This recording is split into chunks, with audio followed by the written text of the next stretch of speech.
गुरु के बिना पाठ हरम धर्म पुण्य ये कुछ भी नहीं करना चाहिए, और 10 मन पातक लागे, दूना दुख होगा। आपको सुना भी था उस दिन कि एक नजफगढ़ के अंदर भगत जी है, हमारे गुरुजियों से बहुत सेवा करता है, वो अब भी करता है। नजफगढ़ के अंदर सेठी नाम है सुरेंद्र दिशौर खेड़ी का, कमरा बनवा रखा छुड़ानी धाम में पहले से ही, और वहां पर खूब डट कर सेवा करे, घी का पीपे एक दो दो हर मेले पर देता है। एक बार उसने किसी दूसरे संत से, जो कि हमारे गुरु से विमुख हो गया था, गंगा दास जी नाम के, वो अपनी आप बताई उसने एक दिन, कहने लगा उससे मैंने पाठ धरवा दिया, और गुरु जी भी नजफगढ़ में, और पाठ उससे करवा रहा हूं। कहते पाठ हो गया, 3-4 महीना के बाद वो उसमें बिजली वाला में लगा हुआ है, पहले तो फोरमैन था ही, मेरे का स्टूडेंट वगैरह हो रहा है। तो कहता है एक मोटर ले आए थे नई, और वो मोटर में कोई डिफेक्ट हो गया। मेरे पास एक आया वहां का नौकर, वो कहने लगा जी वो मोटर नहीं चल रही जो ताजी लाए थे। ने बोला मैंने खोल कर देखने लग गया, उसका इतना चौड़ा दायरे में प्लेट सी लगी थी, वह खोली, खोल दे एकदम डूंडा पाटा, तेल फूटा हुआ था टैंक उसकी कोई पाइप, पहले तो तेल लग गया और गेल आँच आली, सारे बाड़ा में कपड़ा में कोट ने बकड़ बकड़ बड़र में बाज लिया। काफी लंबा चौड़ा उस फैक्ट्री का उसका था, स्टोर का खुला एरिया, बाजेगा दूनी आग बढ़ेगी। एक ने भाग का मैं गेर दिया, गेर के ने बोला लौट जा। यानी इस प्रक्रिया मेरा सारा तो मुंह जड़ गया, पछाण में नहीं आवा, बाल तो रहने की थे, कपड़े भी सारे शरीर के चिपक गए। 3 महीने में अस्पताल से आया। जब चालन जोगा हो गया, जब गुरुजिया के पास गया, पता उनको भी चल गया था कि इसने ऐसी गलती कर दी। जाके ने बोला क्या हो गया भाई? बोला जी गलती होगी माफ करो। बोला ना और करवा ले पाठ। भाई जब परमात्मा के नियम को छोड़कर बिजली का हाथ लाना अच्छी बात नहीं होती। कह लगा हमने तेरे ऊपर के कृपा ना करी, तेरे घर में के सुख ना हुआ। तेनो बोला महाराज जी मैं तो मूर्खता में आ गया, और मेरी हाँ होगी फिर नाटी गई, नाटा गया निश्ताई। बोला ले ईब तो नाट जागा, अगमई उसने बड़न भी कौन दो। बोला नो नहीं कहता मैं बड़न नहीं दे, जो नियम है संत का आदर कीजिए।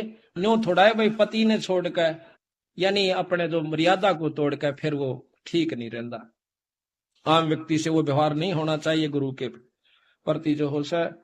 तो फिर न बोला जाओ साय हो जाएगा, इब उसका कोई निशान भी नहीं बता सकता कि कितना कदे जड़ा था वो, और नहीं तो इसी हालत होगी कौन कह दे कि ये ठीक भी हो जाएगा, यानी 6 महीने और लगने। बोला 15 दिन के अंदर मेरा निशान नहीं रहे कितना भी।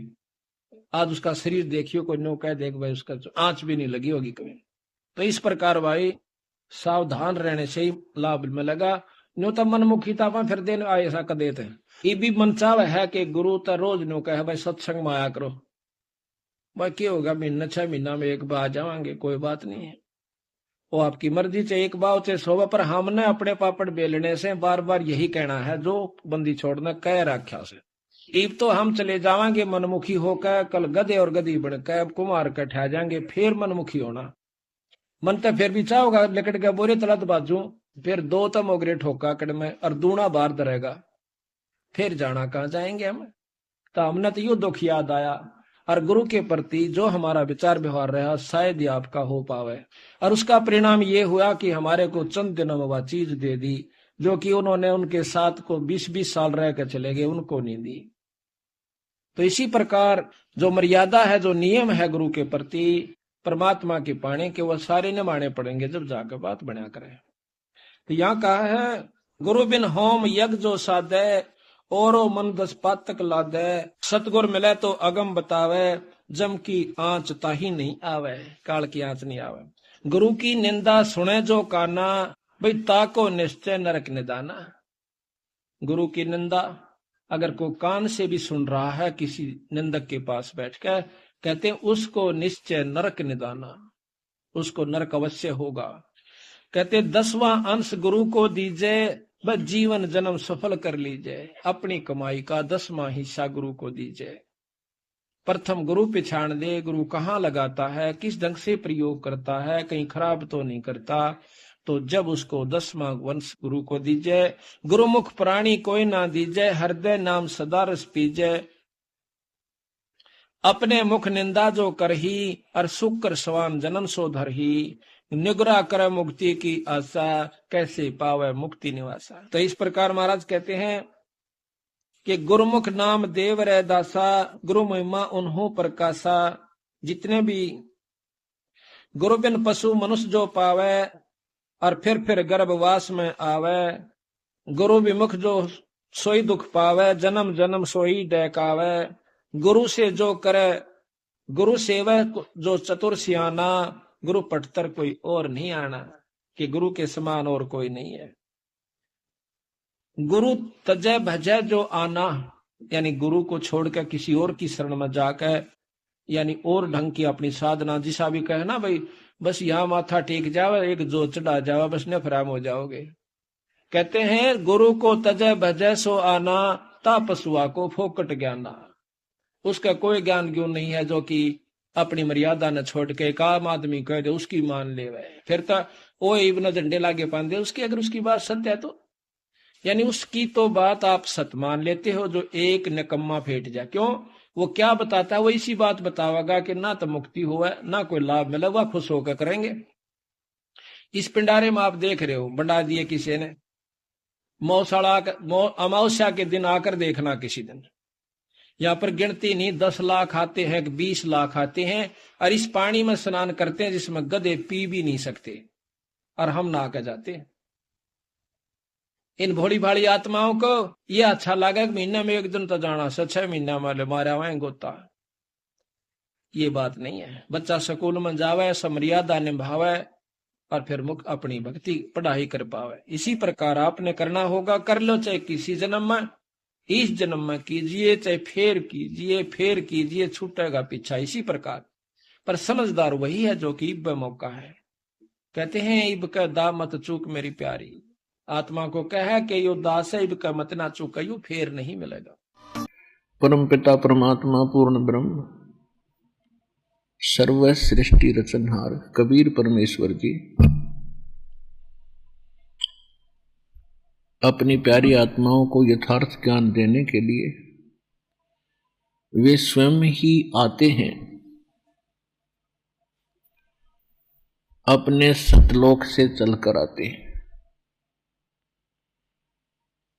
और वो गुरु की भूमिका निभाते हैं। क्योंकि यदि पृथ्वी पर गुरु होते तो परमात्मा को आने की आवश्यकता नहीं थी। पृथ्वी पर गुरु नहीं थे, ये लिटिल नॉलेज वाले गुरु थे, नीम हकीम थे। इन्होंने न तो अपने सदग्रंथों को समझा, इनके पास वो साधना भी नहीं थी जिससे ये कोई अनुभव ठीक कर सके परमात्मा के विषय में। इसलिए गुरु रूप में परमात्मा स्वयं ही आते हैं, और वो अपनी महिमा भी बताने की चेष्टा करते हैं कि मैं परमात्मा हूं, लेकिन वो हमारे गले नहीं उतरती, क्योंकि हमने जो ज्ञान सुना होता है वो अज्ञान होता है। हम परमात्मा को निराकार मान बैठे होते हैं, और जिससे भी हम सुनते हैं या कोई उन ऋषि महर्षियों के अनुभव को हम पढ़ते थे, तो सभी ने अंत में एक निष्कर्ष दे रखा था कि परमात्मा तो निराकार है, उसको देखा नहीं जा सकता, केवल परमात्मा का प्रकाश ही हम देख सकते हैं। तो विद्यार्थी की इतनी अकल नहीं होती, इतनी बुद्धि काम नहीं करती कि वो टीचर के व्याख्यान पर कुछ टिप्पणी कर सके। यानी श्रोता जो होते हैं वो जिनको गुरु मान बैठे हैं, उनके द्वारा दिए गए प्रवचनों पर वो अविश्वास कभी नहीं करते, ये स्वभाव होता है। और अविश्वास करने का उनके पास कोई पैमाना भी नहीं होता जिससे वो ये कह सकें कि नहीं गुरुजी आप ऐसे नहीं, ऐसा हमने पढ़ा है। तो जिस कारण से परमात्मा ने अपने आप को एक गुरु सतगुरु के रूप में ही अधिक पेश किया। यदि गुरु होते तो वो गुरु रूप में आए परमात्मा ही होते हैं। तो यहां परमात्मा इसलिए कह रहे हैं कि गुरु गोविंद दोनों खड़े और किसके लागू पाए, बलिहारी गुरु आपना जिन गोविंद जो मिलाए। यानी गुरु रूप में परमात्मा ही हो सकते हैं, और बाकी जो गुरु हैं वो तो अलग बात है। कोई मोटरसाइकिल चलाना सिखा देता वो उसका गुरु हो गया, कोई गाड़ी चलाना सिखा देता उसका गुरु हो गया, माताएं अपने बेटियों को रोटी पकाना सिखा दी वह उनकी गुरु होगी। तो ये गुरु अलग हैं, और अध्यात्म जो गुरु है रियल में हमारा वो गुरु है। तो अध्यात्म ज्ञान यहाँ नहीं था, और जो सदग्रंथ थे उनको हमारे गुरु जो बने हुए थे या नकली वो समझ नहीं सके, इसलिए परमात्मा स्वयं आते हैं। और फिर वो कहते हैं कि गुरु गोविंद दोनों खड़े, अब किसके लागू पाए, बलिहारी गुरु आपना जिन गोविंद जो मिलाए।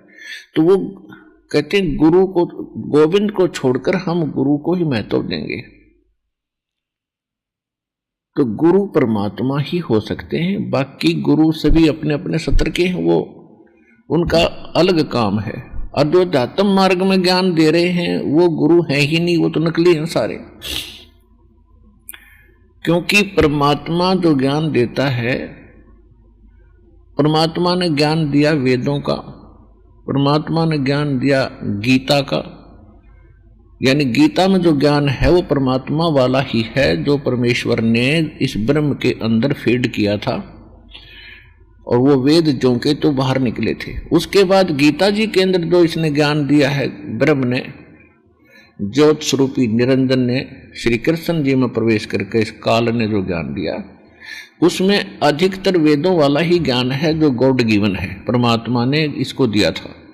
उसने कुछ अपनी अटकल इसमें साथ जोड़ी है, तो वो हमारे काम की नहीं है। बहुत सी ऐसी गीता जी के अंदर बहुत सा दो तरफा ज्ञान है, जो वेदों से मेल खाता है गीता का ज्ञान वो ओके है, श्रेष्ठ है, और 90% गीता का ज्ञान वेदों से मेल खाता है। तो कहने का भाव ये है कि जो गुरु हैं वो आज तक ना वेदों को समझ सके, ना गीता को समझ सके, हमारे जो धर्म गुरु थे, और न ही पवित्र इन पुराणों को समझ सके। तो इस कारण से परमात्मा स्वयं आते हैं और वो ही गुरु होते हैं, और जो गुरु हैं ही नहीं, नाम बेस से गुरु का उन्होंने रखा हुआ, और हमने बेशक उनको गुरु मान रखा है, वो गुरु नहीं थे। तो यहां परमात्मा ही आकर हमें ज्ञान बता रहे हैं। सतगुरु के उपदेश का लाया एक विचारे, जय सतगुरु मिलते नहीं तो जाते नरक द्वार। नरक द्वार में दूत सब करते खिंचातान, उनसे कबू ना छूटते फिर फिरते चारों खान। कबीर चार खानी में भरमते कबू न लगते पार, सो फेरा सब मिट गया मेरे सतगुरु के उपकार। सात समुद्र की मसी करूं, लेखनी करूं बन राय, धरती का कागज करूं, गुरु गुण लिख्यो न जाए। कबीर राम कृष्ण से कौन बड़ो, उन्हों भी गुरु कीन, तीन लोक के वे धनी, गुरु अग अधीन। परमात्मा ने अध्यात्म मार्ग के अंदर प्रथम जो कड़ी है वो गुरु बताया है,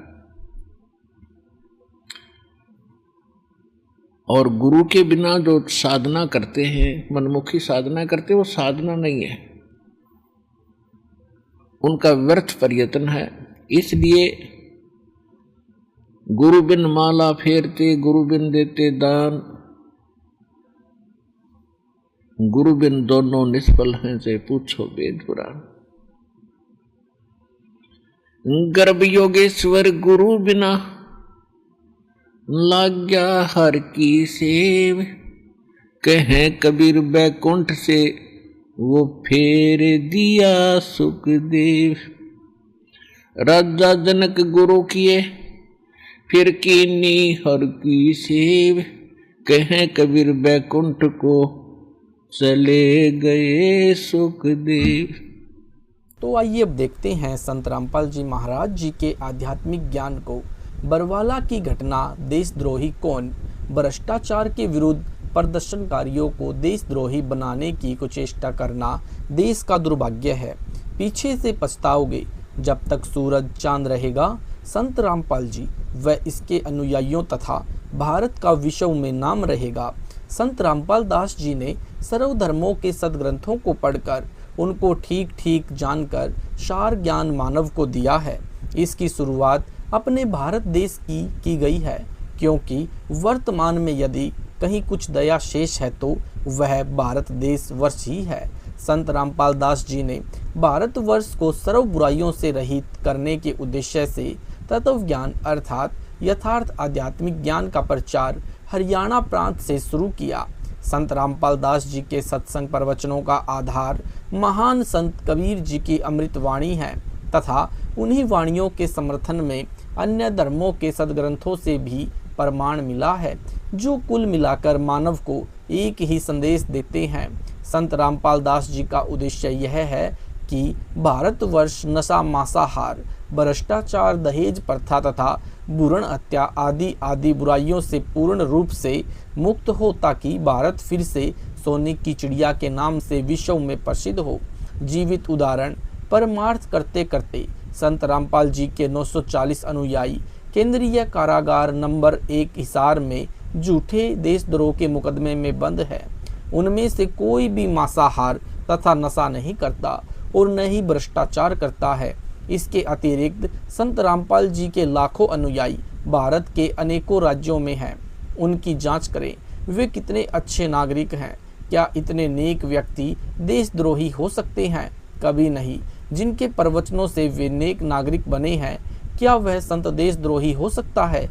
जो व्यक्ति ऐसे नेक संत के साथ रहकर सत्संग में आने वाले देश के नागरिकों की सेवा करते थे तथा संत का विशेष सहयोग दे रहे थे, क्या वे देशद्रोही हो सकते हैं? कभी नहीं। एक षड्यंत्र के तहत देश के प्रधानमंत्री जी तथा प्रदेश यानी हरियाणा के मुख्यमंत्री जी को सच्चाई से दूर रखा जा रहा है, जिसके पीछे किसी शातिर व्यक्ति की योजना कार्य कर रही है। दूसरा उदाहरण, संत रामपाल दास जी ने सत्संग किए हैं। प्रोजेक्टर पर प्रत्येक धर्म के सदग्रंथों को संपूर्ण विश्व के श्रोताओं के रूबरू किया है।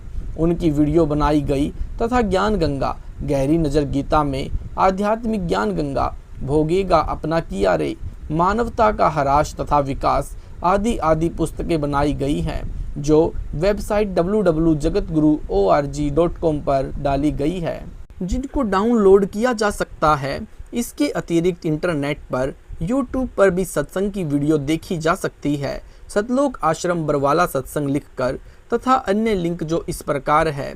नंबर 1, आध्यात्मिक ज्ञान चर्चा, सर्वशीर्ष शंकराचार्यों बनाम जगत गुरु रामपाल जी महाराज। आध्यात्मिक ज्ञान चर्चा, राधा स्वामी पंथ के संत कुंवर जी महाराज बनाम जगत गुरु रामपाल जी महाराज।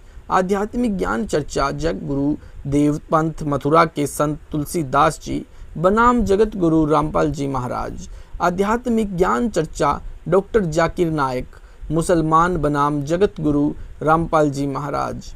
आध्यात्मिक ज्ञान चर्चा, श्री मधु परमहंस जी महाराज रांझडी यानी जम्मू बनाम जगत गुरु रामपाल जी महाराज। आध्यात्मिक ज्ञान चर्चा, आर्य समाज के प्रधान वक्ताओं बनाम जगत गुरु रामपाल जी महाराज। आध्यात्मिक ज्ञान चर्चा, महामंडलेश्वर गीता मनीषी ज्ञानानंद जी महाराज वृंदावन बनाम जगत गुरु रामपाल जी महाराज।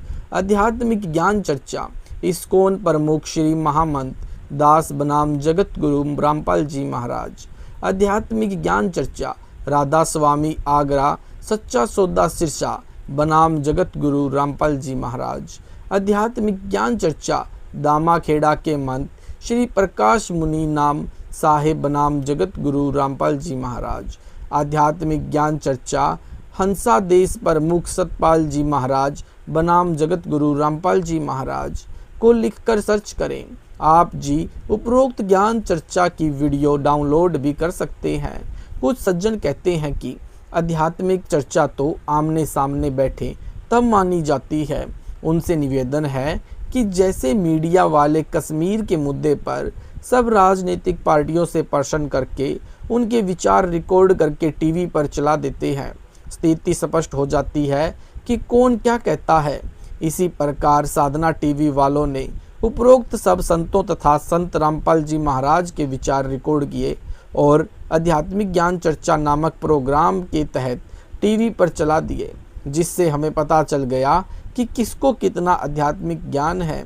यदि संत रामपाल दास जी को वक्त रहते नहीं पहचाना तो भारतवासियों को बाद में बहुत पश्चाताप होगा।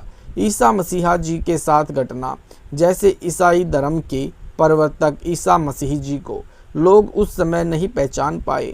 उस समय के धर्मगुरुओं ने उस महान आत्मा का घोर विरोध किया तथा वहाँ के गवर्नर को सत्य न बताकर संत ईसा जी को बदनाम करके तथा धर्म का द्रोही देश का द्रोही बताया। गवर्नर ने ठीक से जांच नहीं की, उन दुष्ट धर्मगुरुओं के दबाव में आ गया। वह अन्य राजकर्मियों तथा अधिकारियों ने भी गवर्नर जी को संत की मिथ्या बुराई ही बताई। गवर्नर की आत्मा की पुकार फिर भी निकली। उसने उपस्थित विरोधी जन समुदाय से कहा कि संत कभी बुरा नहीं होता। धर्मगुरुओं से भ्रमित भोली जनता भी बहु संख्या में गवर्नर जी के कार्यालय के सामने खड़ी थी। सरव ने कहा कि इस देशद्रोही तथा धर्मद्रोही को क्रश करो। उस समय ईसा जी की आयु 32 वर्ष थी। वे कहते थे कि मैं परमात्मा का बेटा हूँ, मुझे परमात्मा ने जनता के हित के लिए भेजा है। मैं सत्य आध्यात्मिक ज्ञान का प्रचार कर रहा हूँ, जिसका वर्तमान के धर्मगुरुओं को ज्ञान नहीं है। परंतु उस मसीह की एक नहीं सुनी तथा एक अंग्रेजी के अक्षर टी के आकार की लकड़ी बनाकर ईसा जी को उस पर टांग दिया और जमीन में गाड़ दिया। उनके हाथों तथा टांगों में बड़ी बड़ी लोहे की कीलें यानी मोखें गाड़ दी। वे मृत्यु के समय तक उसी तरह तड़पते रहे और एक संत की तरह यही कहते रहे कि हे प्रभु, इन भोले इंसानों को क्षमा करना, इन्हें ज्ञान नहीं है। इस प्रकार उस महापुरुष के शरीर का अंत किया गया। वर्तमान में आधे से अधिक विश्व उस महापुरुष का अनुयायी है। उस यानी उन दुष्ट जनता के लोगों तथा दुष्ट धर्म गुरुओं तथा विवेकहीन गवर्नर को महापाप लगा। उस समय गवर्नर ही राज्य का मालिक, कर्मचारियों, अधिकारियों का मुखिया तथा बड़ा दंड अधिकारी होता था। इतिहास गवाह है, उस गवर्नर का बहुत बुरा हाल हुआ। उस क्षेत्र में भूकंप आने प्रारंभ हो गए, परंतु किसी की बुद्धि में यह नहीं आया कि यह विनाश किस कारण से हो रहा है, क्योंकि सर्व जनता ने यही मान रखा था कि एक बुरे व्यक्ति को मारा है, उसका कारण यह नहीं हो सकता। यही स्थिति आज संत रामपाल दास महाराज जी की है। एक दिन ऐसा आएगा, पूरा विश्व भारत के महान संत के ज्ञान तथा भक्ति विधि का अनुसरण करेगा। भारत वास्तव में जगत गुरु सिद्ध तथा मान्य होगा। प्रथम भारतवर्ष की जनता सर्व विकार त्याग कर संत रामपाल जी महाराज के बताए मार्ग का अनुसरण करेगी तथा भारत विश्व का समृद्ध देश अर्थात सोने यानी स्वर्ण की चिड़िया होगा। भारत के माननीय प्रधानमंत्री जी से निवेदन है कि संत रामपाल जी महाराज के आध्यात्मिक ज्ञान की डीवीडी सर्व चैनलों पर चलाने की अनुमति प्रदान करने की कृपा करें, ताकि जनता स्वयं निर्णय कर सके कि कौन संत है यानी कौन असंत है तथा बरवाला जिला में यानी बरवाला हिसार जिला में हुई घटना का जिम्मेवार कौन है। नंबर 2, ऐसा ही गुरु श्री अर्जुन देव जी के साथ किया। इसी प्रकार सिख धर्म के 5वें गुरु श्री अर्जुन देव के साथ घटना हुई थी। श्री अर्जुन देव जी के समय सिख धर्म का बहुत प्रचार हुआ। गुरु अर्जुन देव जी ने परमात्मा की महिमा की बहुत वाणी बोली है, जो गुरु ग्रंथ साहिब जी में महला 5 के नाम से अंकित है। श्री अर्जुन देव जी ने पंजाबी लिपि का आविष्कार किया, जिसे गुरुमुखी लिपि कहा जाने लगा। उस महापुरुष के विरुद्ध भी दिल्ली के मुसलमान राजा को भ्रमित करके उन पर अनेकों जुल्म किए गए थे। उनको लोहे की रोटियां पकाने वाली लोहे की बड़ी तई को अत्यधिक गर्म करके उस पर बलपूर्वक बैठाया गया। उनकी खाल जल गई। अंत में गऊ को मार कर उनको गाय की खाल में डालकर सीम कर मरने के लिए मजबूर करने की योजना बनाई गई। अगले दिन यह कार्य करना था। वे महापुरुष रात्रि में चकमा देकर निकल गए तथा दरिया में जल समाधि ले ली। आज सिख धर्म में उस महापुरुष का नाम स्वर्ण अक्षरों में लिखा है तथा वे चुगलखोर व्यक्ति तथा अन्यायी राजा पाप के भागी बनकर अपने कर्म खराब करके चले गए। बाद में अपने बुरे कर्मों के कारण उनके परिवार पर कहर टूटे। बाद में उनको भी तथा अन्य जनता के व्यक्तियों को एहसास हुआ कि इन व्यक्तियों ने एक निर्दोष महापुरुष को सताया था, इसलिए इनका यह हाल हुआ है। नंबर 3, श्री गुरु तेग बहादुर जी। सिख धर्म में गुरु तेग बहादुर जी 9वें सिख गुरु थे। उनके पास कश्मीर के पंडित आए और बताया कि गुरुजी मुसलमान मुल्ला तथा काजी हम हिंदुओं को बलपूर्वक मुसलमान बनाकर हमारा धर्म परिवर्तन करा रहे हैं, कृपया हमारा सहयोग करें, धर्म की रक्षा करें। गुरु तेग बहादुर जी ने उनको आश्वासन दिया कि ऐसा नहीं होने देंगे, आप निश्चिंत रहो। गुरु जी ने मुसलमान काजियों तथा मुल्लाओं को समझाया कि आप जबरन किसी का धर्म न बदलवाएं, अपने धर्म का प्रचार करो। यदि आपका धर्म अच्छा लगेगा तो अपने आप जुड़ेंगे। जैसे हमारे सिख धर्म में देखते ही देखते लाखों लोग जुड़ गए हैं और जो हिंदू ही हैं। इस नेक राजा को मुल्ला तथा काजियों ने धर्म विरोधी माना। उस समय दिल्ली पर मुसलमान बादशाह का राज्य था। उसको भ्रमित किया गया कि एक सिख धर्म यानी पनप रहा है, हमारे धर्म की निंदा करता है। एक तेग बहादुर नाम का गुरु है, वह हिंदुओं को मुसलमान धर्म के खिलाफ भड़काता है। इस प्रकार उन चुगलखोर व्यक्तियों ने दिल्ली के राजा को भड़काकर सिख गुरु श्री तेग बहादुर जी का शत्रु बना दिया। तत्कालीन राजा ने निष्पक्ष जांच किए बिना ही गुरु जी को दिल्ली बुलाया तथा कहा कि या तो मुसलमान बन जा, नहीं तो तेरा सिर कलम कर देंगे।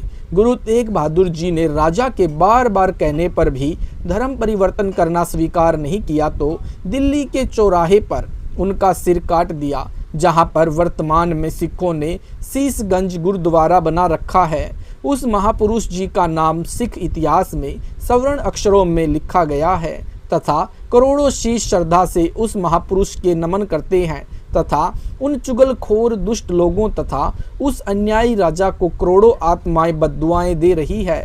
वे लोग पाप के भागी बने, पशु पक्षियों की योनियों को प्राप्त हुए, नरक के भागी बने, वह निंदा के पात्र बनकर तथा सदा सदा के लिए काला इतिहास बनाकर चले गए। क्या वे सदा रहे जिन्होंने अपने स्वार्थवश जुल्म किए तथा करवाए। नंबर 4, गुरु श्री गोविंद सिंह जी का बलिदान। इसी कड़ी में यानी सिख धर्म के 10वें तथा अंतिम गुरु गोविंद सिंह जी पुत्र गुरु तेग बहादुर जी हुए। उन्होंने भी हिंदू धर्म तथा सिख धर्म की रक्षा के लिए अपना पूरा परिवार यानी चारों पुत्र तथा स्वयं को कुर्बान कर दिया। वे भी उस समय के दुष्ट लोगों द्वारा फैलाए दुष्प्रचार के ही शिकार हुए थे। उन्होंने 5 प्यारे यानी 5 प्यारे तैयार किए थे। वे 5 जातियों के हिंदू ही थे। उस समय एक विकार रहित जन समुदाय 10 गुरुओं द्वारा तैयार किया गया था, जिनको दीक्षा लेना यानी शिष्य बनना अनिवार्य था। पंजाबी भाषा में शिष्य को सिख कहते हैं। पहले यह एक पंथ था जिसमें सर्व जातियों के व्यक्ति जुड़े थे। उनको उस पंथ के कुछ नियम पालन करना अनिवार्य था। आज उस महापुरुष श्री गुरु गोविंद सिंह तथा उसके बहादुर बेटों को करोड़ों शीश नमन करते हैं। उनकी याद में मेले लगते हैं। जब तक सूरज चांद रहेगा इन महापुरुषों का नाम रहेगा। नंबर 5, श्री ज्ञानेश्वरी जी का संघर्षमय जीवन। महाराष्ट्र प्रांत में ब्राह्मण परिवार में एक ज्ञानेश्वरी जी महापुरुष थे। उनके पिताजी पुरोहित का कार्य करते थे। उस क्षेत्र में उनके बहुत से यजमान आचार्य भक्त थे जो उनके धार्मिक अनुष्ठान कराते थे। ऐसे ही अन्य कई ब्राह्मण परिवार भी यही पुरोहित का कार्य किया करते थे। उन सब के यजमान बटे हुए थे। उन्हीं से सब ब्राह्मणों की रोजी रोटी अर्थात परिवार पोषण चलता था। एक बार संत ज्ञानेश्वरी जी के मन में परमात्मा प्राप्ति की प्रबल प्रेरणा हुई। वे घर त्याग कर वैराग्य धारण करके कहीं चले गए। पीछे से उनके हिस्से के यजमान अन्य ब्राह्मणों ने बांट लिए। कुछ वर्षों के पश्चात श्री ज्ञानेश्वर जी पुनः अपने गांव लौट आए तथा वहां भजन कीर्तन करने लगे तथा लोगों के धार्मिक अनुष्ठान करने लगे। अन्य ब्राह्मणों को ईर्ष्या हो गई कि यह अपने यजमान वापिस ले लेगा, हमारी आय कम हो जाएगी। इसलिए उन्होंने एक पंचायत करके निर्णय लिया कि इसको कोई यजमान नहीं देना है। वे श्री ज्ञानेश्वर जी को बदनाम करने लगे तथा उन्हें बहुत तिरस्कृत किया। एक दिन ज्ञानेश्वर जी ने तंग आकर आत्महत्या करने की सोची। परमात्मा की दया से उनकी बहन को प्रेरणा हुई कि तेरा भाई बहुत तंग किया जा रहा है, कहीं यह आत्महत्या न कर ले। जिस समय ज्ञानेश्वर जी यह विचार कर ही रहे थे, बंद कमरे में उनकी बहन ने बाहर खड़ा होकर कहा कि हे भाई, आप आत्महत्या मत करना, यह महापाप लिखा है शास्त्रों में। जिस परमात्मा ने चोंच दी है वह चुग्गा भी देता है।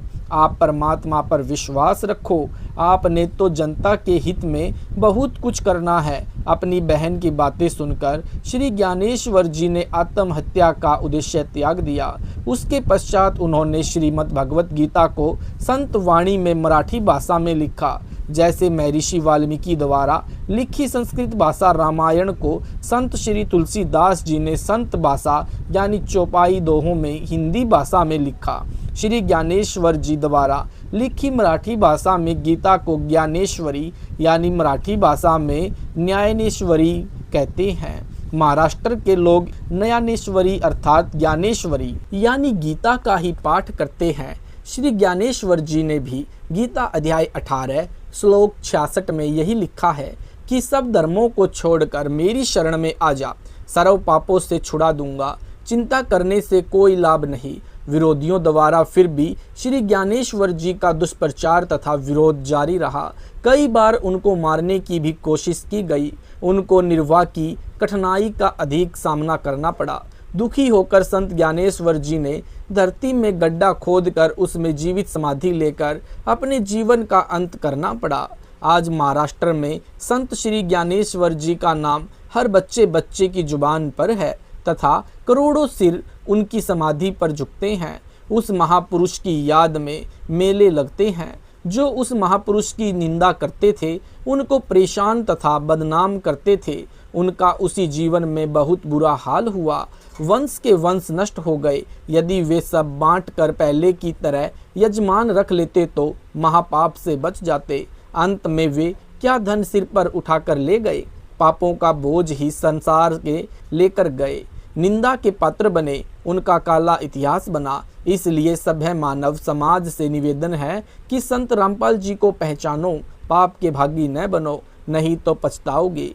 एक निकोलस कोपरनिकस नामक व्यक्ति जो पोलैंड का रहने वाला था, उसको सन 1543 में फांसी दे दी गई थी। उसने 400 वर्ष पूर्व कहा था कि पृथ्वी घूमती है सूर्य के चारों ओर तथा अपने अक्ष पर भी घूमती है, जिससे दिन रात बनते हैं। उस समय उसका घोर विरोध धर्मगुरुओं ने किया। राजा ने फांसी की सजा सुना दी कि यह झूठा पाखंडी है, देश के व्यक्तियों को भ्रमित कर रहा है। अब 400 वर्ष पश्चात उसकी बात सत्य हुई, यानी अब उसकी आत्मा से क्षमा याचना की गई। इसी प्रकार आज जो सत्य आध्यात्मिक ज्ञान संत रामपाल जी महाराज बता रहे हैं, वह वर्तमान के धर्मगुरुओं को ऐसा ही लग रहा है जैसे उस समय पृथ्वी का घूमना असत्य लगता था, जबकि उनका अपना ज्ञान गलत था। इसी प्रकार वर्तमान में विश्व के सर्वधर्म गुरु संत रामपाल दास जी महाराष्ट्र के तत्व ज्ञान को असत्य मान रहे हैं तथा जनता को भ्रमित कर रहे हैं। इसकी जांच के लिए पहले भारत की जनता से ही अनुरोध है कि संत रामपाल जी महाराज का तत्व ज्ञान उनकी पुस्तकों में जो वेबसाइट पर उपलब्ध है स्वयं पढ़ें तथा डीवीडी में देखें। उसके लिए पूर्व में लिखी वेबसाइट तथा यूट्यूब पर उपरोक्त लिंक से सर्च करके देखें। 18 नवंबर 2014 को बरवाला आश्रम की घटना का बीज किसने बोया? जैसा कि पहले वर्णन किया गया है कि संत रामपाल जी महाराज के तत्व ज्ञान को सर्ववर्तमान के धर्म गुरु अर्थात आर्य यानी आचार्य जन गलत मानते हैं, जबकि संत रामपाल जी महाराज का ज्ञान शास्त्र प्रमाणित है तथा पृथ्वी घूमती है इस उदाहरण की तरह पूर्ण रूपेण सत्य है। इसी के परिणाम स्वरूप सन 2006 में आर्य समाज के आचार्यों ने अपने अनुयायियों को भड़काया कि संत रामपाल दास करोथा आश्रम वाला महर्षि दयानंद यानी जो आर्य समाज के प्रवर्तक हैं के सत्यार्थ प्रकाश नामक पुस्तक के ज्ञान को वेद विरुद्ध बता रहा है, वह महर्षि दयानंद की निंदा करता है। सन 2005 में हरियाणा के मुख्यमंत्री श्री भूपेंद्र सिंह हुड्डा जी बने, जो अपने को 3 पीढ़ी से आर्य समाजी बताते हैं। उन झूठे कपटी आचार्यों ने तत्कालीन मुख्यमंत्री भूपेंद्र सिंह हुड्डा को भी भ्रमित करके अपने पक्ष में कर लिया। सबने मिलकर करोथा आश्रम से संत रामपाल जी महाराज को भगाने तथा आश्रम पर कब्जा करने की योजना के तहत 12 जुलाई 2006 को करोथा आश्रम पर आक्रमण कर दिया। लगभग 20,000 आर्य समाजियों ने लाठी डंडे, जेली तथा हथियार आदि लेकर धावा बोल दिया। पुलिस ने पहले रोकने की कोशिश की, जिसमें एक युवक मारा गया। उसके परिवार को मुख्यमंत्री हरियाणा यानी तत्कालीन श्री भूपेंद्र सिंह हुड्डा ने 5 लाख रुपए की गारंट दी तथा परिवार के एक सदस्य को सरकारी नौकरी दी तथा उसकी हत्या का मुकदमा संत रामपाल जी तथा उनके 38 अनुयायियों पर बना दिया। मुकदमा नंबर 198/2006 पुलिस स्टेशन सदर रोहतक यह झूठा मुकदमा बनाया गया। एसडीएम रोहतक ने करोथा आश्रम अपने कब्जे में ले लिया तथा आदेश में लिखा कि आश्रम के संचालक तथा उपस्थित अनुयायियों की जान को खतरा था, क्योंकि लगभग 8 से 10,000 लोगों ने आश्रम पर आक्रमण कर दिया। उस समय जिला रोहतक के एसपी तथा डीएससी यानी डीसी भी मौके पर थे। हम सब ने विचार करके आश्रम को कब्जे में लेकर आश्रम को खाली करा लिया। हमने सेशन जज से प्रार्थना की कि जो धारा 148, 149, 302 लगाई गई है यह गलत है। हम तो अपने आश्रम में बैठे थे, हमारे ऊपर आक्रमण किया गया है, लेकिन सेशन कोर्ट से लेकर सुप्रीम कोर्ट तक हमें निराशा ही हाथ लगी। मुख्य गवाह जिसके नाम से एफआईआर लिखी थी स्वयं उसने भी कोर्ट में बयान दे दिए कि मेरे से पुलिस ने कोरे कागज पर दस्तखत करा लिए। मुझे नहीं पता करोता में क्या हुआ था, फिर भी सेशन जज ने केस समाप्त नहीं किया। सेशन जज सुशील कुमार गुप्ता ने केस को समाप्त करने के लिए 30 लाख रुपए की रिश्वत मांगी। हमने असमर्थता जताई तो हमारे ऊपर जुल्म पर जुल्म करने शुरू कर दिए। एक भक्त अन्य मुकदमे में जज्जर जेल में बंद था, वह तारीख पर नहीं आया। उसके जमानतियों पर 1-1 लाख रुपए का जुर्माना कर दिया। उनको पर्याप्त समय भी नहीं दिया। एक जमानती को तो चलो 5 दिन का समय दे दिया, लेकिन दूसरे को तो 1 दिन का भी समय नहीं दिया। संत रामपाल जी की स्थायी हाजिरी माफ़ी पर यानी माफ़ी कर रखी थी, वह बिना किसी कारण के कैंसिल कर दी तथा 14 जुलाई 2014 को कोर्ट में हाजिर होने के लिए आदेश कर दिए। हमने सुशील कुमार गुप्ता सेशन जज की शिकायत मुख्य न्यायाधीश पंजाब तथा हरियाणा हाई कोर्ट में की तथा 30 लाख रुपए की रिश्वत मांगने की सर्वसत्य घटना लिखी। कोई कार्यवाही नहीं हुई, उल्टा हाई कोर्ट ने हमारे ऊपर सख्त बर्ताव रूख कर दिया। विस्तृत जानकारी के लिए पढ़े पुस्तक न्यायालय की गिरती गरिमा, सच बनाम झूठ, भ्रष्ट जज कुमार्ग पर, जो आप राष्ट्रीय समाज सेवा समिति की वेबसाइट www.rss.com.in पर देख व डाउनलोड कर सकते हैं। हाई कोर्ट के कुछ भ्रष्ट जजों की आज्ञा से 14/7/2014 को संत रामपाल जी तथा अन्य 38 अनुयायियों को जेल में डालना था। सबके बेल बॉन्ड कैंसिल करने थे। जब संगत को यह पता चला तो लाखों की संख्या में अपने गुरु संत रामपाल जी महाराज के दर्शन करने के लिए तथा भ्रष्टाचार के विरुद्ध प्रदर्शन करने के लिए हाथों में बैनर तथा सत साहिब के झंडे लेकर रोहतक के लिए रवाना हो गए। दिनांक 13/7/2014 को शाम तक कई हजारों की संख्या में बस स्टैंड रोहतक के सामने वाले पार्क में इकट्ठे हो गए। रोहतक प्रशासन को पता चला तो एसपी रोहतक ने केवल संत रामपाल जी की हाजिरी वीडियो कॉन्फ्रेंस द्वारा हिसार कोर्ट में लगवाने के आदेश सेशन कोर्ट रोहतक द्वारा प्राप्त किए। संत रामपाल जी महाराज अपनी हाजिरी लगवाने के लिए हिसार कोर्ट में सेशन जज रोहतक के आदेशानुसार 14/7/2014 को 10:20 सुबह ही पहुंचकर वीडियो कॉन्फ्रेंस कक्ष में बैठ गए। उनके दर्शनार्थ हिसार कोर्ट के आसपास कई हजारों की संख्या में अनुयायी पहुंच गए। राष्ट्रीय समाज सेवा समिति के सदस्य अपनी काले रंग की पोशाक पहनकर संत रामपाल जी की सुरक्षा के लिए उनके साथ कोर्ट परिसर तक गए। वे परिसर के बाहर खड़े रहे। दिनांक 14/7/2014 को किसी वकील की हत्या हो जाने के कारण हिसार वकील बार एसोसिएशन ने कोर्ट में कार्य न करने का निर्णय ले रखा था। उस दिन वर्क सस्पेंड था। जिस दिन वर्क सस्पेंड होता है उस दिन कोई भी वकील कोर्ट रूम में नहीं जाता।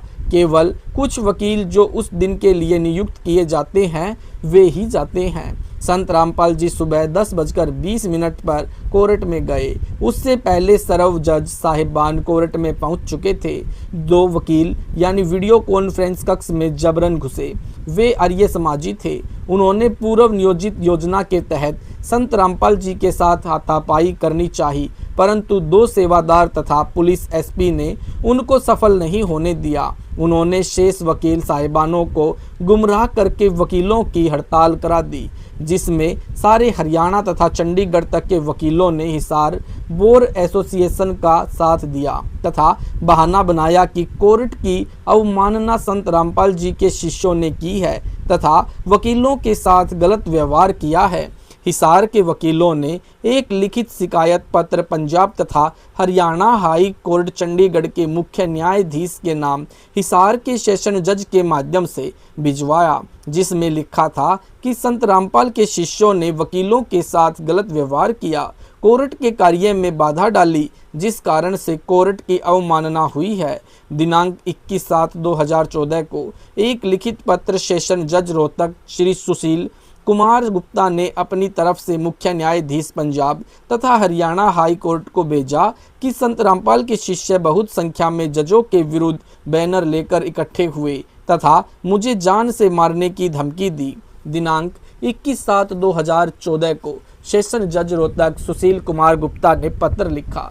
दिनांक 21/7/2014 को ही पंजाब तथा हरियाणा हाई कोर्ट के रजिस्ट्रार ने उसको रिकमेंड कर लिया कि यह प्रथम दृष्टा रूप से बाबा रामपाल पर कोर्ट की अवमानना का केस बनता है। दिनांक 22/7/2014 को हाई कोर्ट की डबल बेंच ने, यानी जिसमें एक जज राजीव भल्ला तथा दूसरा अमोल रतन सिंह जज थे, अपनी धारणा से कोर्ट अवमानना का केस बना दिया कि संत रामपाल पर यह कोर्ट अवमानना का केस बनता है। सत साहिब जी, अगर आपको वीडियो अच्छा लगा तो वीडियो को लाइक करें, शेयर करें, कमेंट करें। यूट्यूब पर ऐसे ही वीडियो देखने के लिए हमारे चैनल सतलोक इन संत रामपाल जी महाराज चैनल को सब्सक्राइब जरूर करें। सत साहिब जी।